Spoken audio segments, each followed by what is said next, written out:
My heart was a honeycomb fossil, a conch shell made of carbon waiting to be turned into a megaphone. It had the small bodies of trilobites and prehistoric insects nestled in it, dating back to the last time it was used. Dating back to before its switch was thrown from beating to beaten. Back before it was buried like Pompeii under the Vesuvius of the last relationship. It was the can in a rodeo competition that's thrown in the air for people to shoot at.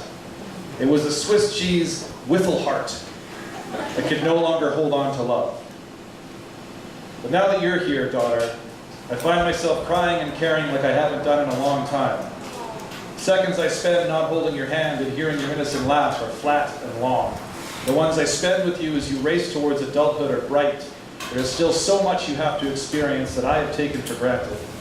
When I was your age, I found a crow with a broken wing in my backyard. I wrapped it in a towel and put it in a shoebox and carried it inside. I poured water into its beak. I fed it cheese. I don't know how to make a splint or take care of it. My dad came home from work and looked at the bird with sympathy in his eyes and a Rubik's Cube of a problem. Looking back on it, I can see how raising a child, for better or worse, is never boring. He looked at the bird and told me that birds heal fast. He said that it would be better by tonight and that he would stay up and let it go after I'd gone to bed. He said that I should dream of it flying away, laughing into the full moon of midnight. I did. And in the morning, he said that the bird flew away successfully and that I'd done something good. I was very happy. It wasn't until I was in my 20s that it occurred to me what actually happened. Birds don't heal in hours. My dad, being a nice guy, wouldn't just throw a bird with a broken wing into the cruel playground of nature to be eaten by a cat. I'm sure that with tears in his eyes from having to lie to his son and with determination born of a life of hard labor, he took the bird out and killed it there in the darkness with his bare hands in an act of mercy. In a way, he did set that bird free. I dreamt of it laughing in the nighttime sky, using its natural camouflage to blend in with the darkness as a sword through the eternal light.